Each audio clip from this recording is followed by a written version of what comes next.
नमस्कार व्यूअर्स, मैं हूं अमीश देवगन और आप देख रहे हैं देश का सबसे लोकप्रिय कार्यक्रम आर पार। प्रधानमंत्री मोदी की नई टीम तैयार हो चुकी है, लेकिन इस नई टीम के बनने और पुरानी टीम से कई लोगों की विदाई के पीछे क्या कारण है, आज आर पार में इस पर सबसे बड़ा विश्लेषण होगा। लेकिन मोदी कैबिनेट का एक मंत्र बिल्कुल साफ है कि टीम में रहना है तो खरा उतरना ही होगा, और इसी मंत्र का असर कि रविशंकर प्रसाद, डॉक्टर हर्षवर्धन, रमेश पोखरियाल निशंक, प्रकाश जावड़ेकर जैसे दिग्गजों को कैबिनेट से बाहर का रास्ता दिखाना पड़ गया। आखिर इन पूर्व मंत्रियों से कहां चूक हो गई, इसका भी मैं आज संपूर्ण विश्लेषण करूंगा। लेकिन इस बीच सियासत भी शुरू हो चुकी है। कांग्रेस के रणदीप सिंह सुरजेवाला कह रहे हैं कि खराबी इंजन में है और डिब्बे बदले जा रहे हैं। जवाब में केंद्रीय मंत्री गिरिराज सिंह ने कहा है कि फटे गुब्बारे में हवा भरने वाले अब बताएंगे भारत के सबसे सफल प्रधानमंत्री को क्या करना चाहिए। तो आज इन तमाम मुद्दों पर होगी देश की सबसे बड़ी बहस और सबसे बड़ा विश्लेषण। टीम मोदी की इनसाइड स्टोरी आज आर पार में मैं आपको बताऊंगा, और नई कैबिनेट पर आर पार आखिरकार क्यों हो रहा है, क्योंकि प्रधानमंत्री मोदी ट्रेडिशन से ज्यादा तवज्जो टैलेंट को दे रहे हैं। यानी मैसेज साफ है, अगर आप में टैलेंट है तो देश के लिए काम करने का आपको मौका दिया जाएगा। आज का आर पार नरेंद्र मोदी की कैबिनेट की इनसाइड स्टोरी पर।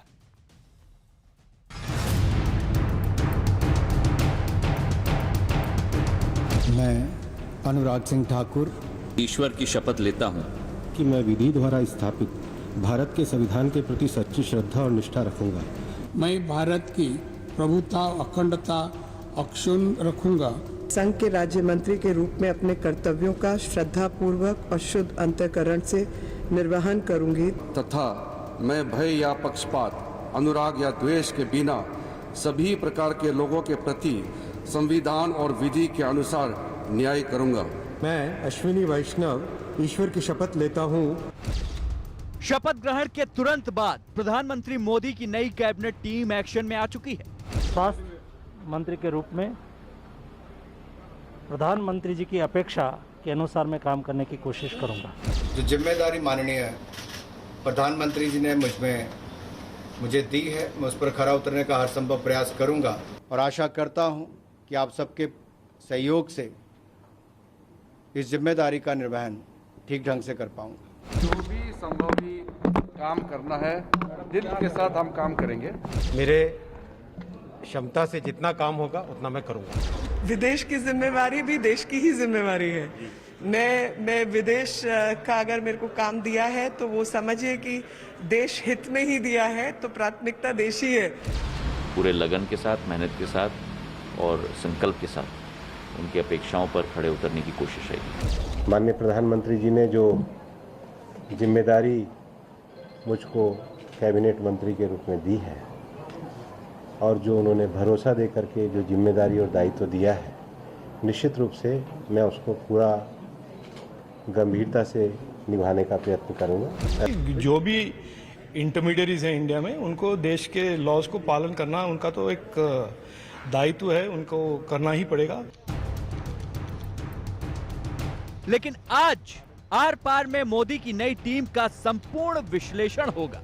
जिन नए चेहरों को टीम मोदी में एंट्री मिली है, उसके पीछे क्या वजह है, और जिनकी कुर्सी गई है उनसे क्या चूक हुई है, इस पर भी सबसे बड़ी चर्चा होगी। लेकिन मोदी 2.0 की नई कैबिनेट में गृह मंत्री अमित शाह को भी एक नई जिम्मेदारी मिली है।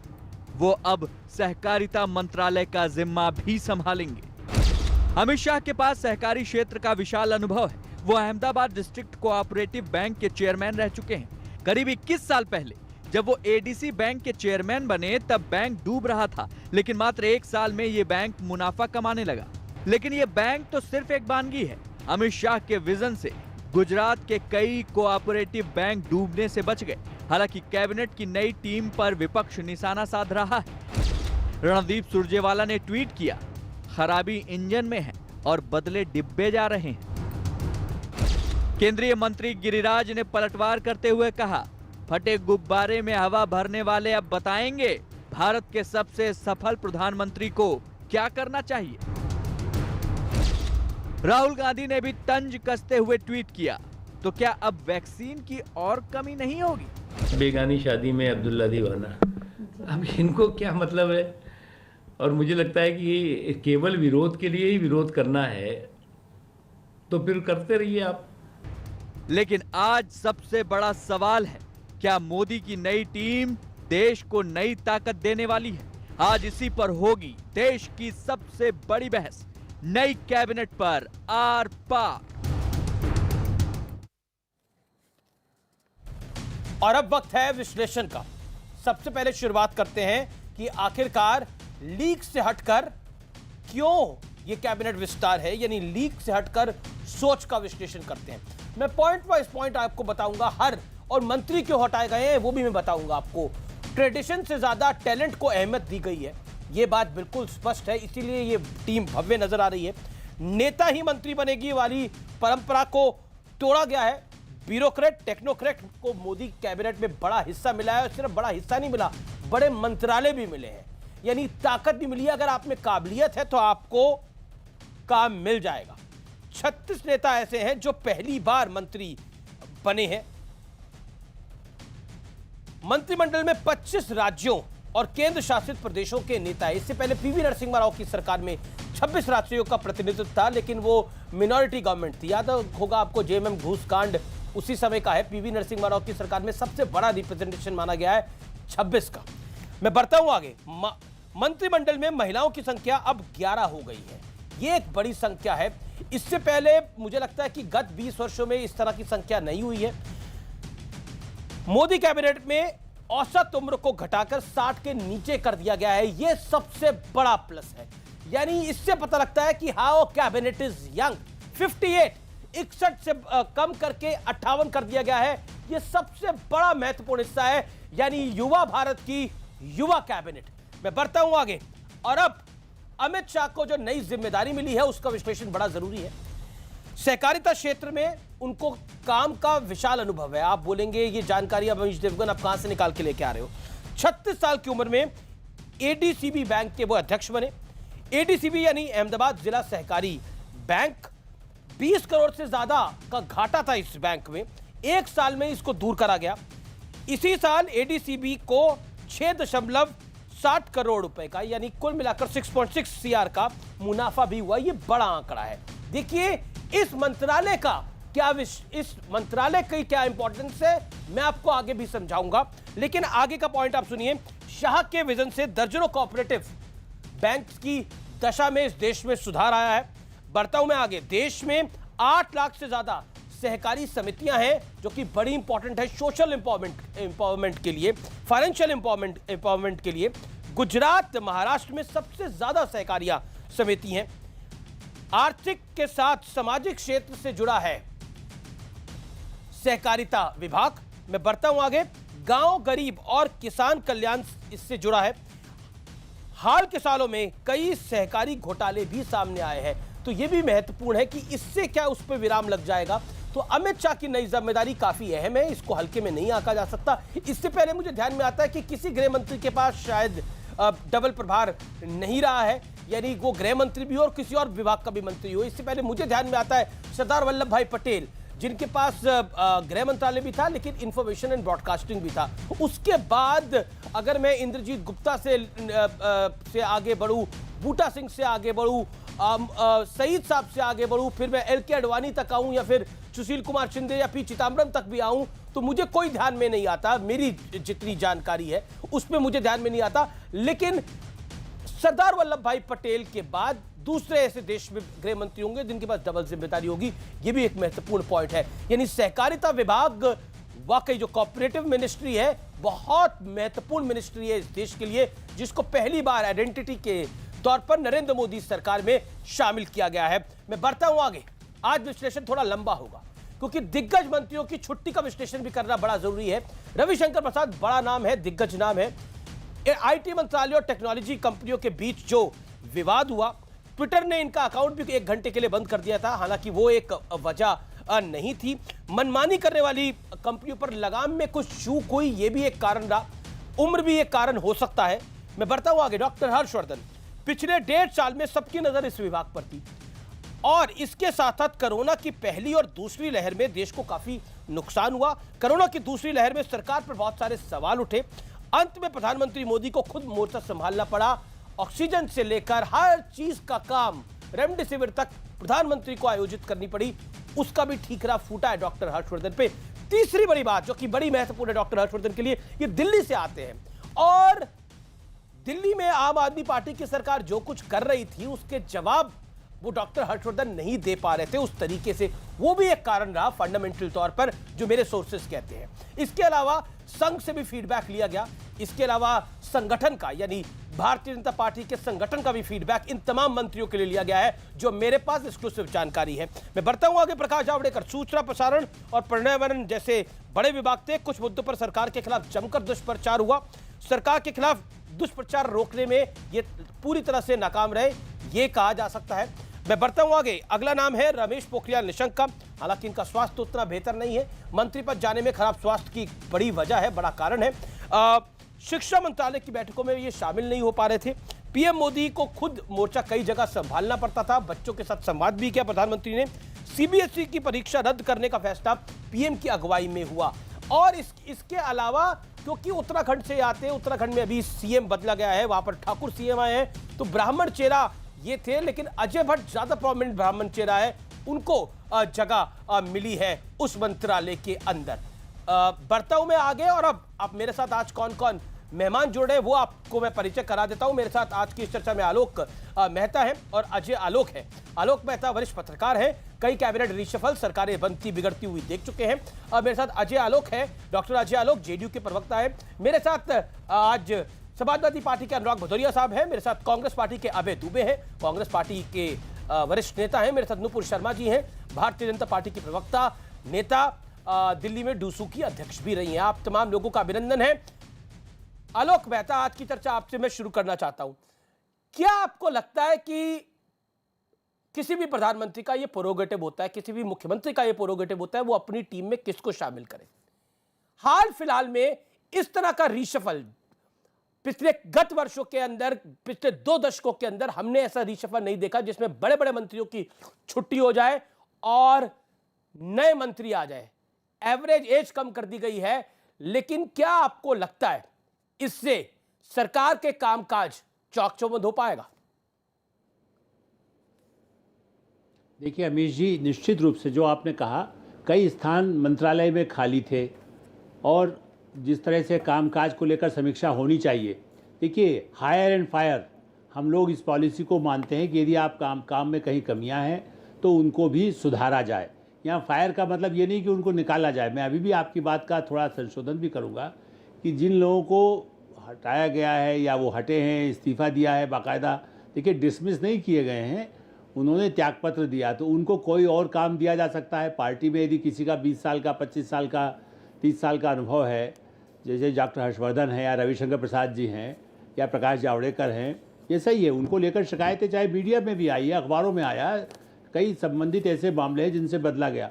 लेकिन जो व्यापक बदलाव में एक अभी जो कि आगे चर्चा चलेगी, ब्यूरोक्रेट्स आए हैं, तो ऐसा नहीं है ब्यूरोक्रेट पहले नहीं आए। अजीत जोगी को एक समय अगले दिन बना दिया था, जो आलोचना लोग कर रहे हैं, या टेक्नोक्रेट को है, केएल राव को एक जमाने में इरिगेशन मंत्री बना दिया। मनमोहन सिंह मोदी जी ने ब्यूरोक्रेट थे, सीधा वित्त मंत्री बने, वित्त मंत्री के बाद प्रधानमंत्री बने।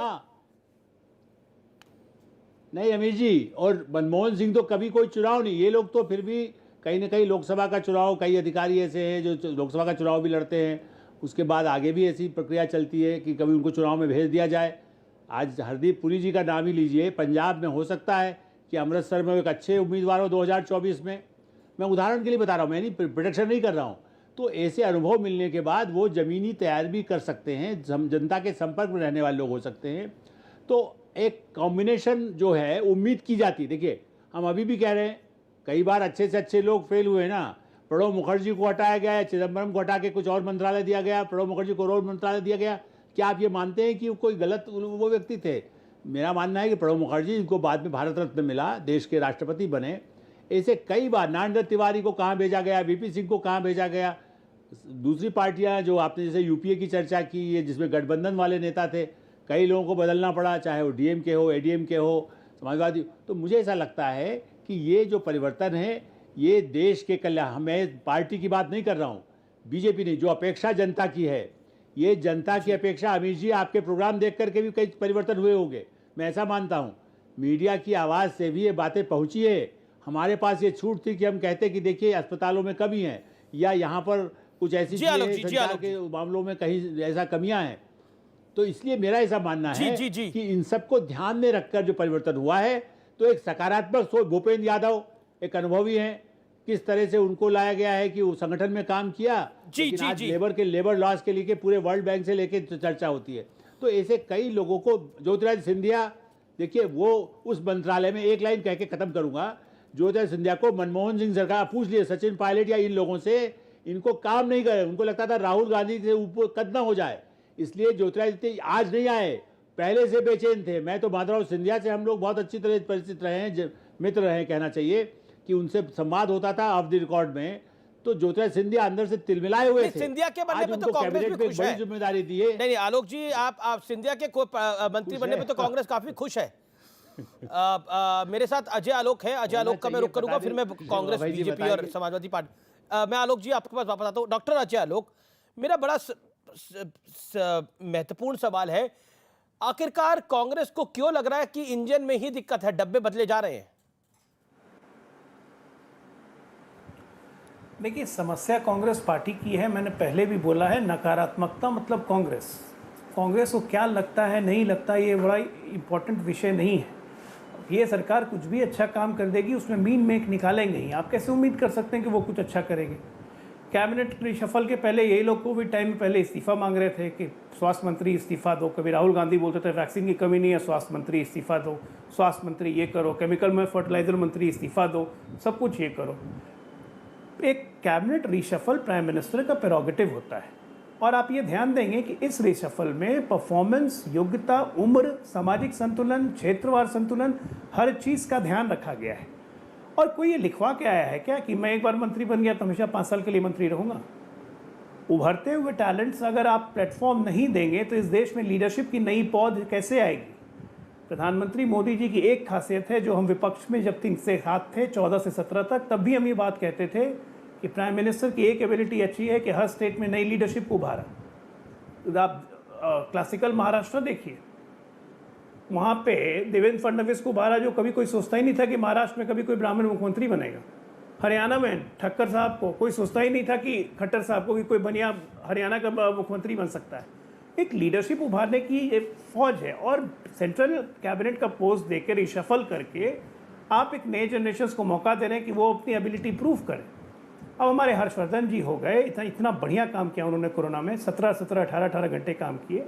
उनकी सेवाएं भारतीय जनता पार्टी दिल्ली में लेगी, क्यों नहीं लेगी? उसी तरह रविशंकर प्रसाद है, they are all proven. Congress को इंजन पुराना क्यों दिख रहा है? उनका कोई जोड़ नहीं। इंजन पुराना है, डब्बे नए हो रहे हैं। अरे उनको इंजन में, उनके हिसाब से तो ये इंजन कभी चला ही नहीं। अलग बात है कि देश का इंजन दौड़ रहा है। कांग्रेस पार्टी के हिसाब से ये तो इंजन कभी था ही नहीं। कांग्रेस से इंजन माना कहा उनको? 2002 से आज तक कभी इंजन माना, लेकिन अलग बात है इंजन हमेशा इनको रौंदते चला जा रहा है। 2002 से 2021 तक ये मानने को तब भी तैयार नहीं है।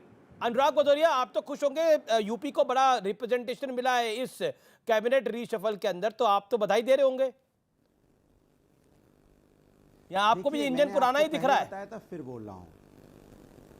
देखिए, मैंने पहले बताया था फिर बोल रहा हूं, दरअसल में भारतीय जनता पार्टी की सरकार केंद्र की अपनी नाकामी छुपाने के लिए चेहरे बदलना चाहती है, लेकिन उससे फर्क क्या पड़ता है? भारतीय जनता पार्टी की विचार, भारतीय जनता पार्टी की सोच और भारतीय जनता पार्टी के अंदर जो नफरत का डीएनए है, जब तक ये बदलेगा नहीं तब तक देश की उन्नति नहीं हो सकती। क्योंकि भारतीय जनता पार्टी देश की उन्नति करना ही नहीं चाहती, क्योंकि विकास की राजनीति करती कहाँ है? वो तो नफरत की बात करती है। आपने उत्तर प्रदेश के अंदर में, जैसे अभी आप बात कर रहे थे, उत्तर प्रदेश के अंदर में जिस तरह से जिनको आपने मंत्री बनाया, कौशल किशोर, वही धरने पे बैठे थे सरकार के खिलाफ कि यहाँ पे कोविड में व्यवस्थाएं अच्छी नहीं है। इनके विधायक सरकार के खिलाफ थे कि यहाँ कोविड की व्यवस्थाएं अच्छी नहीं है, लोगों की मौतें हो रही हैं लगातार, यहाँ पे ऑक्सीजन आप प्रसन्न है इस मंत्रिमंडल विस्तार से? नहीं मिल रहे हैं तो आप प्रसन्न है इस मंत्रिमंडल विस्तार से? मैं ये जानने की, आपसे समझने की कोशिश। अच्छा बताइए, जब जनता दुखी है, नहीं सुनिए, जब देश की जनता दुखी है तो हम खुश कैसे हो सकते हैं? पंचायत के चुनाव में गोली बारूद चलने लगे, यहाँ पे तांडव तालिबान जैसा माहौल उत्तर प्रदेश के अंदर आज देखने को मिला। 15 जिले में महिलाओं के साथ साड़ियां खींची गई, साड़ियां बताइए, आप साड़ी खींचेंगे महिलाओं का? मंत्रिमंडल विस्तार का मतलब क्या है जब जनता की, महिलाओं की सुरक्षा यहाँ पे नहीं हो पा रही है, साड़ियां खींची जा रही हैं? ये लखीमपुर घटना आपको बता रहा हूं। और फतेहपुर में वो रिवॉल्वर लगा के कार्य पंचायत चुनाव में तो आप लोगों का सुपड़ा साफ हो गया। की माहौल नहीं उत्तर प्रदेश के बीजेपी 75 में से अधिकतर सीटें ले गई, आपकी तो सीटें नहीं आई। तो आप चाहते हो कि तो मैं तो बता रहा हूं, भारतीय जनता पार्टी के कार्यकर्ता के रूप में डीएमएसपी काम करें और यहाँ की सरकार नहीं सरकार और आप कह रहे हैं यूपी तालिबान बन गया, का गला घोंट दे, नहीं इस पे आइए, नहीं करने दे, ये आपने बयान क्यों दिया कि यूपी तालिबान बन गया, निकलने दे, एफआईआर कर दे, तो ये ज्यादा अच्छा है। नहीं, इसको आप जीत मानते हो? सरकार नहीं है कि यूपी तालिबान बन गया, तानाशाही अपनाना, महिलाओं की साड़ी खींच लेना, गोली बारूद चलाना, वहां पे नॉमिनेशन नहीं करने देना, हाथ से पर्चा खींच के भाग जाना। नुपुर शर्मा से जवाब लेना पड़ेगा। देखिए, मुझे लगता है कैबिनेट एक्सपेंशन पे डिबेट थी, लेकिन आपने जो बयान दिया है उसके ऊपर ट्विटर पे भी रिएक्शन आ रहा है, सोशल मीडिया पे भी रिएक्शन आ रहा है, फेसबुक पे भी रिएक्शन आ रहा है। एक सेकंड अनुराग जवाब। नुपुर शर्मा, उत्तर प्रदेश तालिबान बन गया, कैबिनेट विस्तार की बात नहीं। एक सेकंड, फिर मैं बाकी विषय पर आऊंगा। रिप्लाई नुपुर जी। अमीश जी आपको नमस्कार और सभी दर्शकों को, को पैनलिस्ट को भी। मेरे हिसाब से थोड़ा सा इनका जो टाइम क्रोनोलॉजी है, ये थोड़े कंफ्यूज आ गए हैं। क्यों? अनुराग जी को लग रहा है कि वो जो 30 साल पहले जो वारदात हुई थी, जिसमें नेताजी ने गोली बारूद चला दी थी हमारे निर्दोष संत साधुओं के ऊपर, वो गोली बारूद की बात कर रहे हैं। आई थिंक इनको तालिबान वो लगता है कि करीबन 37,000 गुनहगार गैंगस्टर एक्ट में योगी जी की सरकार के तहत गिरफ्तार हुए हैं। तो अगर इनको लगता है कि गुनहगारों की गिरफ्तारी में इनको नहीं बोलिए, ये अपने हरे कुर्ते की लोकतंत्र को कहीं और ले जाइए। लखीमपुर खीरी में बच्चे एक महिला की साड़ी खींची गई, आप उसमें तो महिलाओं की बात कर रहे हैं। उसके तो आवाज उठाइए कि बात कर लूं, मैं नहीं बोलूंगी। मंत्री की शपथ दिलाई है लखीमपुर से जीता हुए सांसद, मैं नहीं बोलूंगी अनुराग सुनिए, मैं नहीं बोलूंगी इनके ऊपर। आपको मेरा समय देना पड़ेगा, सुना गया आपको प्लीज मेरा समय देना पड़ेगा। अनुराग सुन लीजिए आप। नहीं, मुझे 5 सेकंड बात नहीं हो पाई थी, 5 सेकंड ही तो चाह रहा था मैं। आपने तो बोला कि मंत्रिमंडल एक्सपेंशन की आप बात नहीं कर रहे, मैं तो उसी मंत्रिमंडल ये महिला मंत्रिमंडल एक्सपेंशन की बात है। मैं अमीश जी बोल सकती हूँ प्लीज? तो ये कहाँ का मैं बोल सकती हूँ प्लीज? मैं बोल सकती हूँ? जो कैरेक्टर है, मैं बोल सकती हूँ प्लीज? मुझे अलाउ कीजिए अमीश जी, ऐसे डिबेट नहीं होगा। बोलिए। या तो इनका मोनोलॉग हो जाए आज। क्यों इतना थरथरा रहे हैं? अच्छा, इसलिए थरथरा रहे होंगे क्योंकि इनकी पार्टी में तो भौजाई की इज्जत को इज्जत नहीं माना जाता। अरे भौजाई स्टेज पे आती है तो सारे के सारे समाजवादी पार्टी के गुंडे स्टेज के ऊपर चढ़ जाते हैं। जब भौजाई की इज्जत नहीं, वह महिला की इज्जत के क्या बयान दे रहे हैं? यहाँ पे उपदेश मार रहे हैं खड़े होके। जरा बताइएगा, अगर आपके मुख्यमंत्री ऐसी हैसियत रखते हैं, माफी चाहती हूँ, औकात बोलूंगी मैं, कि एक महिला पत्रकार से बुलंदशहर के बलात्कार के बारे में पूछते तुम क्यों घबरा रही हो, तुम्हारे साथ तो नहीं हुआ? अरे आपके बड़े मंत्री गायत्री प्रजापति खुलेआम बलात्कार करते फिरते हैं, लेकिन आप उनको बचाने के चक्कर के अंदर उनके ऊपर केस तक दर्ज नहीं कराते। जब फटकार लगती है सर्वोच्च न्यायालय से, तब शर्म के मारे अच्छा केस तो करना पड़ेगा, एफआईआर करनी पड़ेगी और शायद इनको जेल भी करनी पड़ेगी, गिरफ्तार भी करना पड़ेगा। और वहीं आपके बड़े नेताजी क्या कहते हैं? बलात्कार जो लड़के करते हैं वो बच्चे हैं, उनसे गलती हो जाती है। तुम सिखाओगे अपनी भौजाई की इज्जत बचा लो, उसके बाद अब बड़बड़ाना या टीवी अनुराग, मैं जरूर ये कहूंगी कि पूरे के पूरे उत्तर प्रदेश में जब 30% के करीब 30% के करीब नेताजी अखिलेश जी समाजवादी नेताजी रेप केसेस में, अरे अपने गायत्री प्रजापति के बारे में जवाब दो। के बारे में सोचिए, गायत्री प्रजापति जैसे बलात्कारियों का संरक्षण क्यों कर रहे थे? क्या लगा तुम्हारा संधि था? क्या रिश्तेदारी है गायत्री प्रजापति से कि बलात्कारी को बचाने के चक्कर के अंदर अपनी बेइज्जती करवा ली सर्वोच्च न्यायालय में? या पड़पोलापन कर रहे हो तुम? तो भैया बलात्कारियों को बच्चा मानते हो तुम, क्या महिला की इज्जत करोगे? और मुझसे बात करने की तमीज नहीं है, सब दर्शक देख रहे हैं। अरे भाई साहब, अरे टोटी चुराने वाले कागज चुराने की बात कर रहे हैं। टोटी चुराने वाले कागज चुराने की बात कर रहे हैं। शर्म आनी नहीं यहाँ पे। अरे टोटी चोर, टोटी का नलका बंद हो गया। ये जो अभी पंचायत अध्यक्ष के चुनाव गए, सारी हवा निकल गई, फिर भी पानी नहीं आया टोटी में से, फिर भी अकड़ नहीं गई। एक बात कान खोल के सुन लो, तुम्हारी गुंडाई, तुम्हारी तुष्टीकरण, तुम्हारी बिल्कुल महिलाओं को छेड़ने वाली, महिलाओं की बेइज्जती करने वाली, महिलाओं की इज्जत लूटने वाली पार्टी दोबारा नहीं आएगी उत्तर प्रदेश में। अरे तुम्हारी लड़की छेड़ने वाली मानसिकता, साधु संत को मारने वाली मानसिकता, अरे ये मुसलमानों के प्रति प्यार वाली मानसिकता, तुष्टीकरण वाली मानसिकता, ऐसी राजनीति को उत्तर प्रदेश की जनता लात मारेगी, धुतकार देगी। तुम अपना हरा कुर्ता पहनो, एक एक करके बोले, किसी का कुछ समझ में नहीं आ रहा। मेरा निवेदन है एक एक करके बोला जाए, एक एक करके बोला जाए।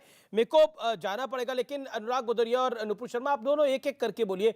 देखिए अनुराग भदौरिया, नुपुर शर्मा जब आप बोल रहे थे तो नुपुर शर्मा बीच में नहीं बोली, आप लगातार बीच में बोलते रहे, वो तरीका ठीक नहीं है। एक एक करके बोलिए, आप दोनों की आवाज आएगी। अनुराग, फिर आप बोल रहे हैं, मेरा निवेदन को स्वीकार करिए। देखिए इंजन तो कांग्रेस चला रही है, आपका बीच में गड़गड़ा रहे हैं। चलिए मैं अभय जी का रुख करता हूं। अभय दुबे, आपने जैसा सवाल पूछा उसी तरह का जवाब मिल गया आपको जवाब मिला किसी और से नहीं, कैबिनेट मंत्री गिरिराज सिंह से। गिरिराज सिंह जी ने जवाब दिया कि आप जिस गुब्बारे में हवा भरने की कोशिश कर रहे हैं उस गुब्बारे में हवा नहीं भर पाएगी। क्या आपको लगता है कि कांग्रेस पार्टी विपक्ष के लिहाज से कमजोर पड़ गई है, इसलिए उसकी बात की इंपॉर्टेंस ही खत्म हो चुकी है? अमीश देवगन जी, पहले तो मैं सारे जो दरकिनार किए गए मंत्री उनके प्रति सद्भावना प्रकट करता हूं और जो नवनियुक्त मंत्री हैं उनको शुभकामनाएं देता हूं। अब चूंकि आपका आर पार शो है जो करोड़ों करोड़ दर्शक देखते हैं, उनके लिए मैं आर पार के संदर्भित विषय पर दो पंक्तियां कहना चाहता हूं। मंत्रियों को बलि का बकरा बनाकर राजा को बचाने की ये लड़ाई आर पार है। युवा बेरोजगार है, किसान लाचार है, उद्योग मंद, व्यापार बंद, सीमा पर द्वंद आर पार है, गंगा रो रही जार जार है, महामारी से लोग बेजार है। मंत्रियों को बचाकर, मंत्रियों को बकली का बकरा बनाकर सत्ता की भूख मिटाने की ये लड़ाई आर पार है। अब मैं अपेक्षा करता हूं जो सारे मंत्री हैं, मंत्री महोदय, मैं हाथ जोड़कर प्रार्थना करता हूं। 100 रुपए पार खाने का तेल हो गया, भराने का तेल हो गया, 200 रुपए पार खाने का तेल हो गया, 850 रुपए का गैस का सिलेंडर हो गया है। इसको कम करने की कोशिश कीजिएगा। सबसे युवा मंत्रिमंडल प्रधानमंत्री मोदी जी का और सबसे युवा देश, युवा बेरोजगारी की भीषणतम आग में झोंक दिए गए हैं। परफॉर्मेंस अप्रेजल की बात करते हैं आप, अगर परफॉर्मेंस अप्रेजल करना था तो सबसे पहले करना था देश के कृषि मंत्री का। अभी उन्होंने निर्णय लिया दाल के इंपोर्ट पर 15 मई को खुली छूट दे दी। जब खरीफ की फसल जब आएगी किसानों की, तब वो गुब्बारे में, किस गुब्बारे में हवा भरने की आप कोशिश कर रहे हैं? आपने बोला 1.5 मिनट बोला, 3 पंक्तियां भी 2-3 सुना दी सर। मैं पूछ रहा हूं, जो मेरा सवाल था, जो संदर्भ था, उस पर तो जवाब दीजिए। ये किस गुब्बारे में हवा भरने का प्रयास था जो गिरिराज सिंह इशारा कर रहे हैं? गिरिराज जी, अब बंद कीजिए। आपका गुब्बारा फूटते फूटते बचा है, नहीं तो वो गुब्बारेदार रविशंकर प्रसाद जी को क्या प्रतिसाद मिला वो देख लीजिए। प्रकाश जावड़ेकर जी के जीवन में कैसा अंधकार मोदी जी ने भर दिया, ध्यान रखिए। जब आप हर्षवर्धन की जिम्मेदारी तय करते हैं तो नेशनल आपको लगता है राजनीति में मंत्री बनना ही सब कुछ होता है? अगर कोई मंत्री नहीं होता तो अंधकार होता है, यानी कांग्रेस अगर सत्ता में नहीं है तो कांग्रेस में अंधकार है? कैसी आप विवेचना कर रहे हैं, कैसा विश्लेषण कर रहे हैं? आपने विश्लेषण किया, आपके विश्लेषण को मानता हूं, मैं मान गया, अब मैं मान गया आपके विश्लेषण को। आपने हर्षवर्धन जी का विश्लेषण किया, लेकिन आप ये भूल गए कि नेशनल डिजास्टर मैनेजमेंट अथॉरिटी के चेयरमैन खुद प्रधानमंत्री जी हैं। प्रधानमंत्री जी को सबसे पहले जिम्मेदारी लेनी थी इस महामारी की। तिल तिल कर लोग मरे, प्रधानमंत्री जी ऑक्सीजन मैपिंग नहीं किया आपने रेमडेसिविर एक्सपोर्ट कर दिए, आपने वैक्सीन एक्सपोर्ट कर दिए। डॉक्टर हर्षवर्धन कमजोर थे, उन्होंने काम नहीं किया, इसलिए आपको हटाना पड़ गया। यही हाल रविशंकर का था, रविशंकर प्रसाद जी का। देखिए, मैं इतना बता दूं, जिनकी पूरी सरकार की डेफिनेशन एक कमजोर प्रधानमंत्री से बनी हो, जिनकी पूरी सरकार में मनमोहन सिंह जी का नाम मौन मोहन रखा गया हो, जिनकी पूरी की पूरी आप लगा लीजिए अकाउंटेबिलिटी सिर्फ 10 जनपद पे ढोक लगाने में सिमट गई हो, वो कृपया करके यहाँ ना बताए कौन कमजोर और कौन ताकतवर। जरा गिरेबान में झांक के देखिए। अजय आलोक जी ने सही कहा कि विशेषाधिकार प्रधानमंत्री जी का है। हाँ, दर्द इनको ये है कि भैया कांग्रेस और यूपीए की सरकार के दौरान आपको याद होगा अमीश जी, वो कमजोर प्रधानमंत्री हो गए और वो प्रधानमंत्री जिन्होंने पूरे विश्व में हिंदुस्तान की साख खराब मेरा अपना जवाब, मेरी अपनी मर्जी। क्या आप मुझे बताइए, अरे गुब्बारा फूट अरे गया, रस्सी जल गई, किसान सड़कों पर जार जार रो रहे हैं, देखा आपने उनकी राह में कील और कांटे बिछा दे। वो प्रधानमंत्री मजबूत प्रधानमंत्री हो गए। 12 करोड़ युवाओं से नौकरी वो मजबूत प्रधानमंत्री हो गए। जो 14 करोड़ लोगों को गरीबी रेखा से ऊपर उठा दे मनमोहन सिंह, वो कमजोर प्रधानमंत्री हो गए। बोल सकते नहीं, एक एक करके सब बोले। मैं जरा मैं किसी के ऊपर एक सेकंड, देखिए, मैं निवेदन कर सकता हूं मेहमानों के साथ। मुझे लगता है कि एक शालीन डिबेट होनी बड़ी आवश्यक है। ये बड़ा गंभीर विषय है और इसको हम इतने हल्के में ले रहे हैं, तो मुझे लगता नहीं है कि इससे कुछ हासिल हो पाएगा। जिसका जब वक्त है वो बोले। अजय आलोक कुछ कहना चाह रहे थे। डॉक्टर अजय आलोक, मैं आपको 50 सेकंड देता हूँ, अपनी बात को रखिए, फिर अवैध जी मैं आपको मौका दूंगा, नुपुर जी मैं आपको मौका दूंगा आगे। डॉक्टर अजय जी, जैसे नुपुर बोल रही थी, जब नुपुर बोल रही थी तो इसी तरह अनुराग जी और अब अभय जी दोनों उनको बीच में बोलने लगे। मैं उसी पे थोड़ा मजा ले रहा था कि पहले एक ही हरा कुर्ता आता था, दो हरा कुर्ता आ गए हैं, तो कहाँ से नुपुर को बोलने देंगे बेचारे, क्योंकि उनको सच्चाई सुनने में इनको मिर्ची लगने लगती है ना। बोलने दीजिए नुपुर को, सुन लीजिए जरा, महिला की इज्जत कीजिए आप लोग। अच्छा, अब अबे जी अब नुपुर जी बोल, वो हरे कुर्ते वाले, आप दोनों फिर बोल रहे हैं। महिला की इज्जत कहाँ कर रही हो? तो लखीमपुर मुझे ऑडियो डाउन करना पड़ेगा। मुझे लगता है बहस का स्तर, ये कहाँ इज्जत कर रहे हैं? हम तो इज्जत कर रहे हैं, मैं तो चुपचाप बैठा हूँ। इसलिए कहते हैं कि भारतीय जनता पार्टी हमेशा बैठिए ना, बोलने दीजिए ना उनको। ये हमारे देश के लिए चिंता की बात है। अरे यार, आप तो हरे कुर्ते को फिर पकड़ के बैठ गए, दोनों हरा कुर्ता पहना हुआ, मैं मजाक कर रहा हूँ। साथ हुआ है, उसके साथ खड़े हो, ये महिला के अच्छा, एक अजय आलोक जी, डॉक्टर साहब थैंक यू। उससे इस्तीफा। अच्छा, एक सेकंड सर, अनुराग जी देखिए, आई थिंक कर्टसी डिमांड्स की यू शुड, आपने सरकार पे सवाल खड़ा करे हैं, सरकार रूलिंग पार्टी की प्रवक्ता हमारे साथ है, उस कर्टसी डिमांड्स के आप उनको 50 सेकंड तो मौका दें अपनी बात को रखने का। आप सवाल पूछ रहे, जवाब तो ले लीजिए। निवेदन तो मेरा यही है आपसे। आप बताइए क्या परंपरा क्या होती है? जवाब लिया जाता है ना, तो जवाब तो देने का मौका दीजिए अगले को। परंपरा का तो पालन करिए। कांग्रेस पार्टी तो परंपरा का अच्छे से पालन करती आई है लगातार गत वर्षों से, और आप तो प्यार का संदेश देते हैं अभय जी, आपकी पार्टी तो प्यार का संदेश देती है। हमने देखा था राहुल जी को 2018 में जैसे वो संसद में उठे थे, गले वगैरह लगा लिया था, बहुत अच्छा संदेश था वो। Follow that, it is very good. मेरी डिबेट में भी फॉलो करिए ना, मेरी भी थोड़ी आसानी हो सर। अबे जी ओके, नुपुर जी बोलिए 40 सेकंड। हाँ, मैं बस 20 सेकंड और लूंगी।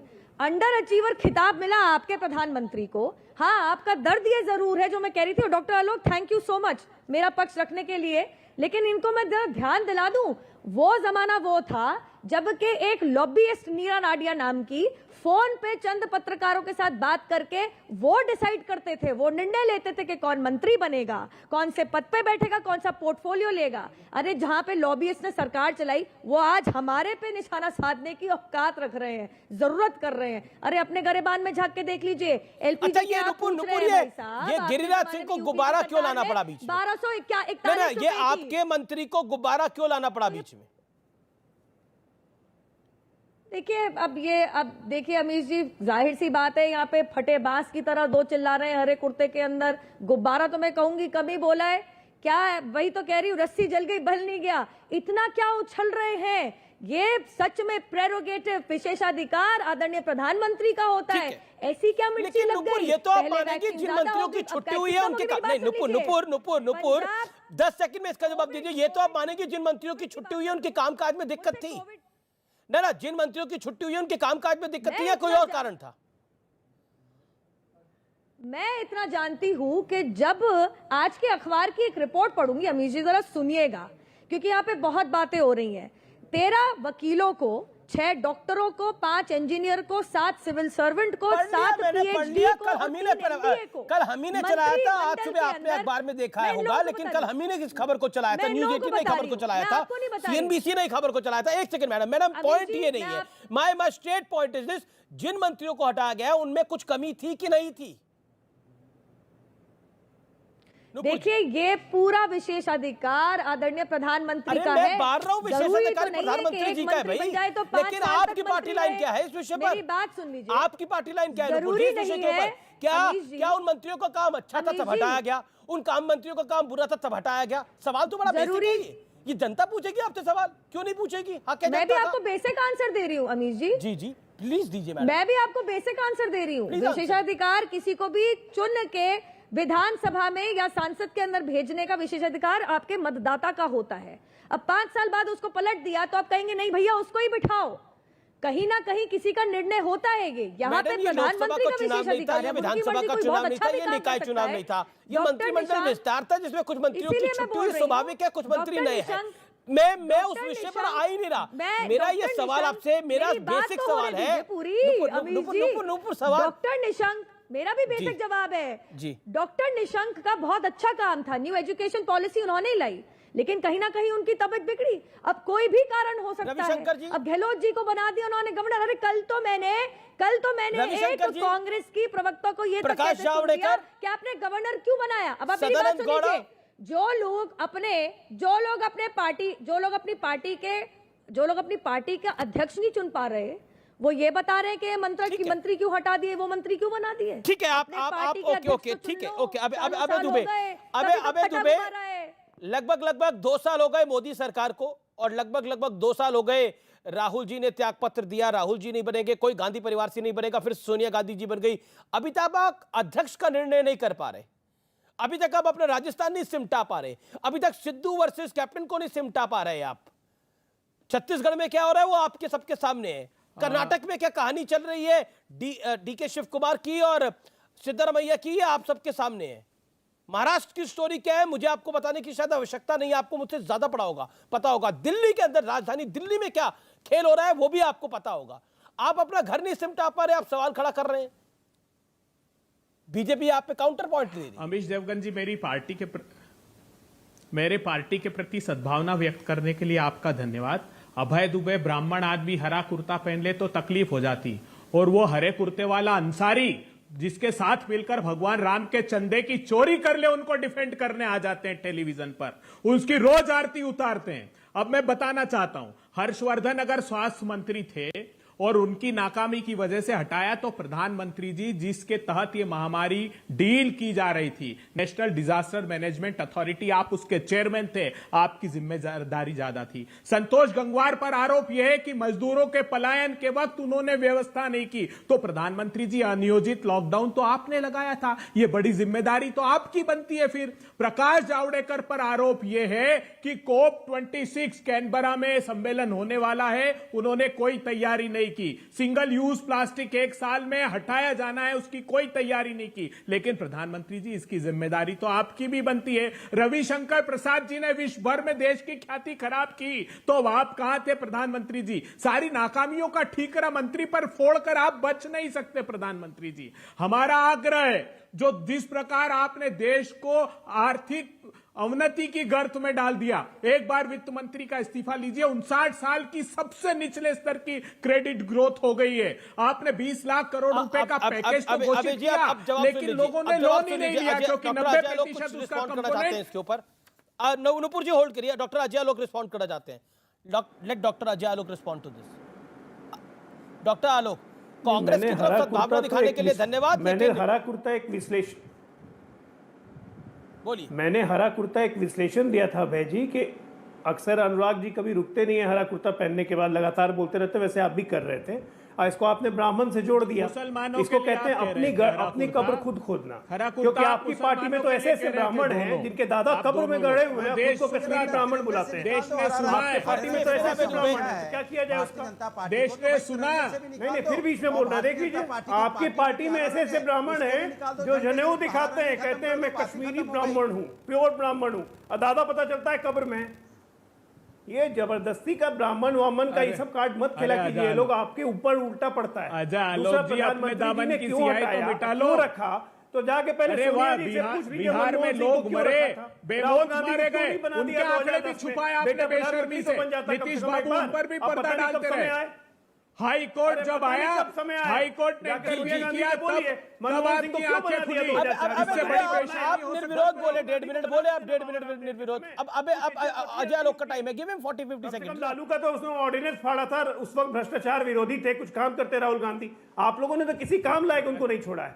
गिरिराज सिंह ने ठीक कहा, फटे गुब्बारे में हवा भर रहे हैं आप लोग, नहीं भरने वाला है।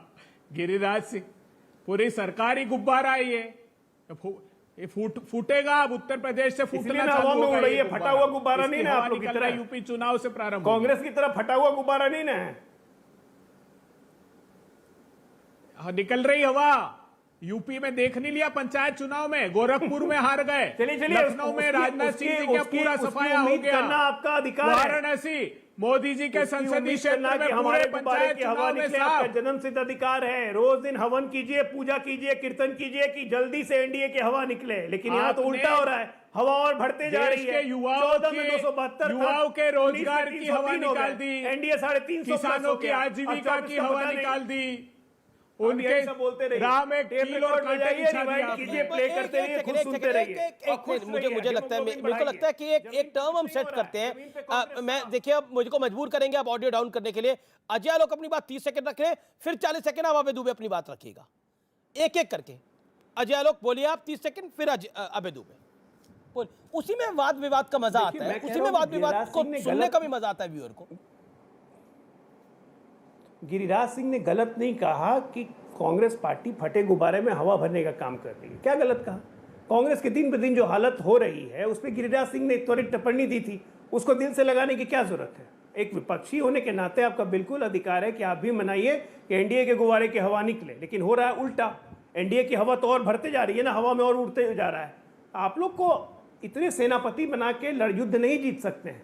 अपने आप को मजबूत करने का उपाय कीजिए। प्रधानमंत्री को कोसने की जगह वो एनर्जी लगाइए, जैसे अभी अमित जी कह रहे थे कि राजस्थान ठीक कर लीजिए, पंजाब ठीक कर लीजिए, और स्टेट्स में थोड़ा मेहनत कीजिए, तो वो तो एसी से बाहर निकलेंगे नहीं। एक बार फोटो ऑफ ट्विटर हो गया, कहानी खत्म। कांग्रेस की राजनीति उतनी तक रुक जाती है। दिक्कत ये, मैं बस सलाह दे रहा हूँ, अन्यथा मत लीजिएगा। ओके, अभय दुबे, अब आपके 40 सेकंड। कांग्रेस का अपना घर ऑर्डर में नहीं है, आप क्या सलाह देंगे किसी को? आप मध्य प्रदेश का ही हाल देख लीजिए, आपने ज्योतिरादित्य सिंधिया के साथ इतना खराब किया, वो चले गए बीजेपी के साथ। दुख होगा ना आपको उनके जाने का। आप खुशी मना रहे हैं। जितिन प्रसाद के साथ देखिए क्या हुआ, सचिन पायलट के साथ क्या हो रहा है आज की तारीख में। कैप्टन का हश्र क्या किया जा रहा है, दिल्ली तलब किया जाता है, उनको कोई मिलता नहीं है। देखिए, ये सर्वविदित है कि प्रजातंत्र का सौदा जो किया है उसका प्रतिफल सिंधिया जी को मिला है। भारतीय जनता पार्टी के हाल पर प्रकाश नहीं डालेंगे। कर्नाटक में येदुरप्पा को हटाने के लिए जी जान एक कर दी मोदी जी ने। क्या आप 3 हिमाचल प्रदेश में तीसरा मुख्यमंत्री अभी बदला। आदित्यनाथ जी ने तो फोन उठाना बंद कर दिया था मोदी जी का, सोशल साइट से साले मोदी जी के फोटो हटा दिए। उनके उप मुख्यमंत्री कह रहे हैं कि अब आदित्यनाथ चेहरा नहीं होंगे अब उत्तर प्रदेश का। अब आइए मध्य प्रदेश में भी बदलाव की तैयारी भारतीय जनता पार्टी कर रही है। तो इनके प्रदेश, हर एक प्रदेश में, राजस्थान चलाइए, चले जाइए, वसुंधरा को फूटी आंख नहीं सुहाते मोदी जी। अच्छा, अभी तो जी आपने बहुत बड़ी बात पार्टी में आंतरिक परिस्थितियां बहुत गंभीर हो गई है। अभी जी मैं बोलूं, सुनिए, अब मेरी बात सुनिए अमीश देवगन जी, मैं एक 10 सेकंड दीजिए मुझे, एक 10 सेकंड लीजिए। लेकिन ये जानकारी आपको कहां मिली कि योगी आदित्यनाथ ने मोदी जी का फोन उठाना बंद कर दिया था? ये जानकारी कहां से मिली, मैं जानने की कोशिश कर रहा हूं। मोदी जी के दफ्तर से, योगी जी के दफ्तर से? अच्छा, आप सबसे पहले आपने भी बताया, उन्होंने सारे सोशल साइट से मोदी जी के फोटो नहीं हटा दिए। मैंने तो नहीं बताया। बताइए आप, क्या जरूरत थी प्रधानमंत्री के फोटो हटाने की? उनके प्रदेश अध्यक्ष का फोटो लगा दिया सिर्फ वहां मोदी जी का हटाकर। सारे AK शर्मा को वो मंत्री बनाना चाहते थे मोदी जी, इन्होंने साफ इनकार कर दिया। दरवाजे के बाहर उन्होंने कहा कोई नहीं, मेरी मंशा के बगैर बोलना चाह रही है। अब मैं बताता हूं क्या हुआ है। अब सुनिए, अमीश जी, एक 10 सेकंड। ना ना, एक 10 सेकंड करके 30 सेकंड लेने से ये भी जायज नहीं है बात। ओके ओके, नुपुर जी अब जवाब दीजिए। आपने इतना बड़ा आरोप लगा दिया कि मोदी जी का योगी जी फोन नहीं उठा रहे, हालांकि वो मुलाकात करके आए हैं प्रधानमंत्री से, तस्वीर आपने देखी होगी, लेकिन आपको लग रहा है फोन नहीं उठाया जा रहा। ओके नुपुर शर्मा। देखिए, जिनका उत्तर प्रदेश में गुब्बारा ही नहीं है वो आज बयानबाजी मार रहे हैं। जरा देखिएगा, गौरतलब है 2014 से कितना बड़ा गुब्बारा है इनका और किस तरीके से फूसली बम निकला 2019 में अमेठी के कंस्टिट्यूएंसी के अंदर। ध्यान दीजिएगा, ये गुब्बारे की बात कर रहे हैं, आपके पास तो गुब्बारा नहीं है कांग्रेस के पास उत्तर प्रदेश में भाई साहब। लेकिन मैं ये जरूर कहूंगी, मेरे सवाल का जवाब नहीं मिला कि आपके अध्यक्ष कौन है, कब बनेंगे, कैसे बनेंगे, लेकिन हाँ, हिमाचल प्रदेश के 3 मुख्यमंत्री इन्होंने बदल दिया आपके प्रोग्राम के ऊपर। भैया आपकी जानकारी कहां से आई, हमें भी बताइएगा, हम सब पढ़ना चाहेंगे। लेकिन मैं आपको थोड़ा याद दिलाना चाहूंगी, उत्तराखंड में तो हुआ है जो भी है अपने आप को बहुत समझदार, अपने आप को समझदार हो सकता है किसी के साथ, ये सामान्य बात है, लेकिन उत्तराखंड में तो बदलेगा ही ना। उत्तराखंड में तो पार्टी की भजियत हुई है ना, ये तो सबके सामने है। अमीर जी बात कंप्लीट, अभी से बात करने दे रहा हूं, लेकिन फजीयत तो हुई है वहां पर। संवैधानिक नेसेसिटी थी, मेरी बात कंप्लीट होने दीजिए प्लीज। वो भी संवैधानिक नेसेसिटी थी, लेकिन किसी भी संविधान में ये नहीं लिखा कि जैसे राजस्थान के अंदर मुख्यमंत्री अपने ही उप मुख्यमंत्री को निकम्मा नकारा करके अपने ही विधायकों के ऊपर सेडिशन के केस कर दे, फाइलें खोल दे क्रिमिनल चार्जेस पे, उनके ऊपर समन पे समन जारी कर दे। ऐसा भी कहीं नहीं लिखा कि तुम ठीक है, मुझे ब्रेक के लिए रुकना पड़ेगा, मुझे ब्रेक के लिए रुकना पड़ेगा। अनुराग भदौरिया और आलोक मेहता कुछ कहना चाह रहे हैं, लेकिन मैं ब्रेक के बाद आ रहा हूं, आप देखते रहिए आर पार।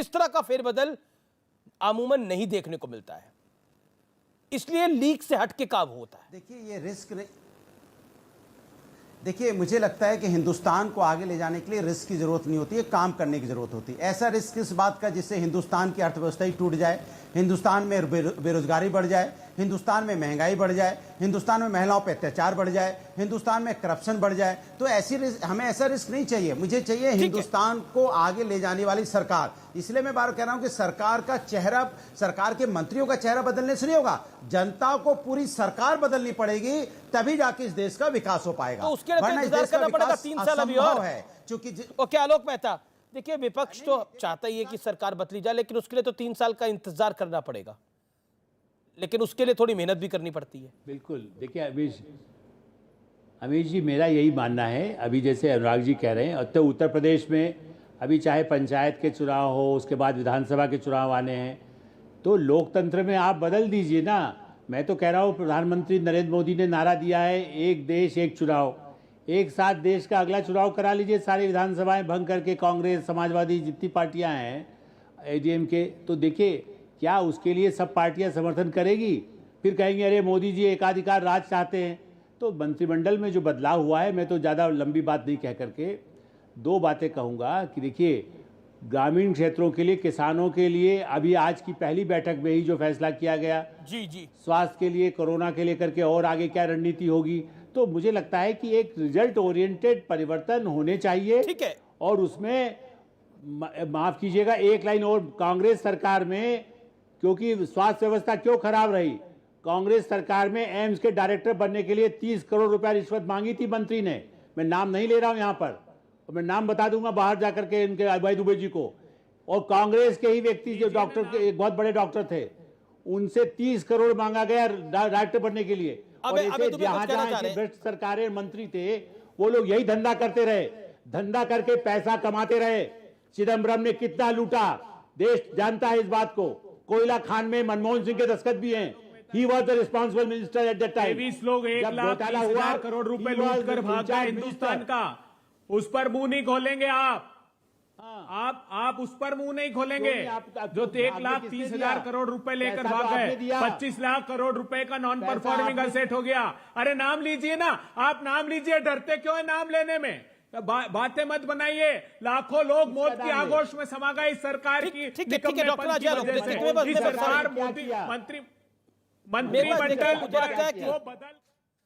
ये हमें सबको पता है कोल स्कैम हुआ था इस देश के अंदर, हमें पता है कोल स्कैम का क्या नतीजा आया। मैंने खुद कोल स्कैम पे बड़ी सारी स्टोरीज को ब्रेक किया है, लेकिन विषय वो नहीं है। डॉक्टर अजय लोग, पूरी की पूरी सरकार बदलने की जरूरत है। मंत्रियों को बदलने से क्या होगा, लेकिन उसमें तो 3 अमित, साल का एक वक्त बात लग मैं- जाएगा। लेकिन उससे पहले क्या आपको लगता है सरकार पटरी पे आ जाएगी? सरकार का काम यानी सरकार तो ऑलरेडी पटरी पे है, सरकार दौड़ भी रही है। अब मैं दूसरी बात बता देता हूँ, 10-20 भेड़ियों के दंड पेलने से शेर जंगल छोड़ के नहीं भागता है, ठीक है ना। तो इन लोगों को अपने मुंगेरी डाल के हसीन ख्वाब देखने दीजिए भाई। नहीं देखेंगे तो जिंदा कैसे रहेंगे? 3 साल का समय काटना भी तो है, टीवी पे आके क्या बोलेंगे? ठीक है, बहुत बहुत शुक्रिया, बहुत शुक्रिया Nupur. Last 10 second final comment. I am really sorry, मेरे पास 10 सेकंड नहीं है। मैं तो इतना ही कहूंगी कि जो अपना पार्टी का अध्यक्ष नहीं चुन पाए, बदल पाए, वो तो सरकार बदलने की बात कर रहे हैं। लेकिन मैं यही करूंगी कि कृपया करके अपने गरिबान में झांके देखिएगा, किसने उनको पैसे दिए थे? अरे आपके वित्त मंत्री ने प्रधानमंत्री को चिट्ठी लिख के कहा था कि पैसे दो इनको, करोड़ों शुक्रिया रुपए शुक्रिया बैंक में से शुक्रिया। उठा मुझे के। लगता है कि आप तमाम लोगों का बहुत बहुत शुक्रिया। लेकिन आज का निष्कर्ष यही है कि